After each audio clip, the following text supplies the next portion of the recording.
EL पर Bharat electronics, जहां पर कि हम देख सकते हैं कि जैसे जैसे जियोपॉलिटिकल रिस्क बढ़ता है तो डिफेंस कंपनीज की तरफ ट्रैक्शन थोड़ा सा बढ़ने लगता है।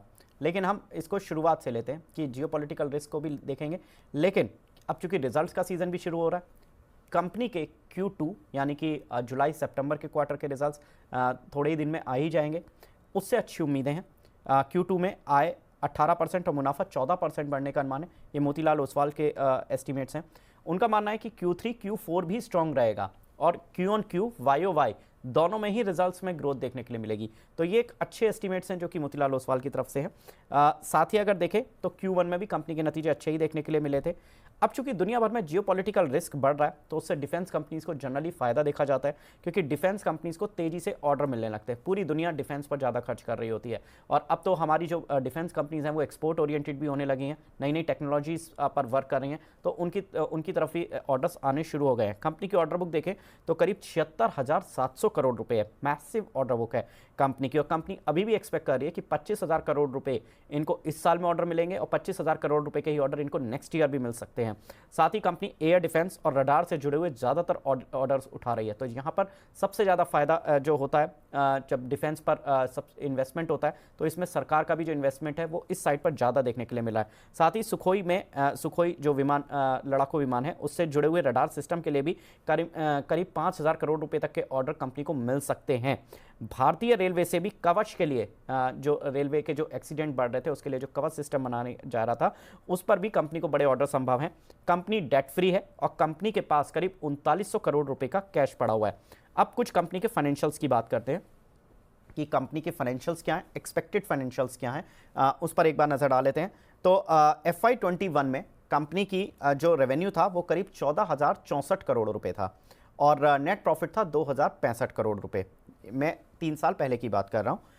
लेकिन FY24 में जो कंपनी का रेवेन्यू हो गया वो 20,170 करोड़ रुपए रहा और नेट प्रॉफिट 4,000 करोड़ रुपए हो गया, यानी कि 3 साल में कंपनी का प्रॉफिट डबल हो गया। जैसा आप स्क्रीन पर देख सकते हैं, कंपनी का जो नेट प्रॉफिट FY21 में था वो 2,065 और FY24 में 4,020 करोड़ रुपए हो गया। यही अब प्रॉफिट इस साल बढ़कर 4,865 करोड़ रुपए रह सकता है, यानी कि FY25 में, और FY27 में ये प्रॉफिट करीब 7,200 करोड़ आ सकता है। तो लगभग हर 3 साल में कंपनी अपना प्रॉफिट डबल करने की तरफ बढ़ रही है। 2021 से 2024 में डबल हुआ, 24 से 27 में लगभग डबल होने की स्थिति कंपनी की आ सकती है। वैल्यूएशन आपके सामने है। ईपीएस कंपनी की 9.9 हो जाएगी FY27 में। ये मोतीलाल ओसवाल की रिपोर्ट्स के एस्टीमेट है। साथ ही कंपनी ने अभी जो जॉइंट वेंचर्स किए हैं वो भी देखना जरूरी है, क्योंकि कंपनी किस तरह के पर्टिकुलर प्रोजेक्ट्स में जा रही है और कंपनी की क्या विस्तार योजना है, यही विस्तार योजना इनके जॉइंट वेंचर से क्लियर हो जाएगी।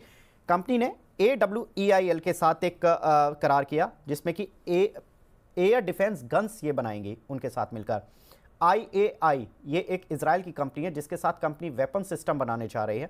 इंडिया में वेपन सिस्टम बनाए जाएंगे। हिंदुस्तान शिपयार्ड के साथ ये सब सिस्टम बना रही है नेवल प्लेटफॉर्म्स के लिए, नेवी के लिए। मझगांव डॉक के साथ इन्होंने करार किया, उसमें ये इक्विपमेंट जो भी ज़रूरत होती है शिप बिल्डिंग के लिए वो बनाएगी। साथ ही अगर देखें AVNL के साथ इन्होंने करार किया है कि आर्म फाइटिंग व्हीकल्स जो होते हैं वो बनाए जाएंगे, यानी कि ये व्हीकल बनाने में भी आएंगे और उसमें भी एक बड़े स्केल पर जॉइंट वेंचर के साथ काम कर रहे हैं।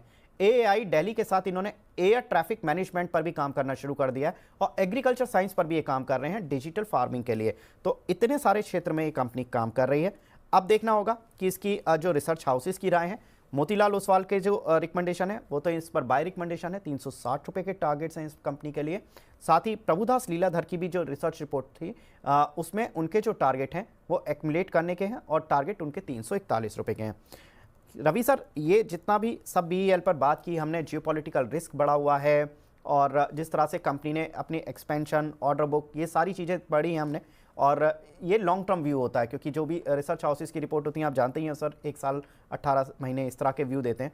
लेकिन जो लोग फंसे हुए हैं डिफेंस कंपनीज में, खासतौर से BEL में, अगर क्या करना चाहिए उनको, आपका क्या व्यू है? हाँ जी, मैंने कहा देखिए जो यहाँ पर फंसे हुए उनके लिए एक चीज कह सकता हूँ, अदगल गगरी छलकत जाए वाला हिसाब है।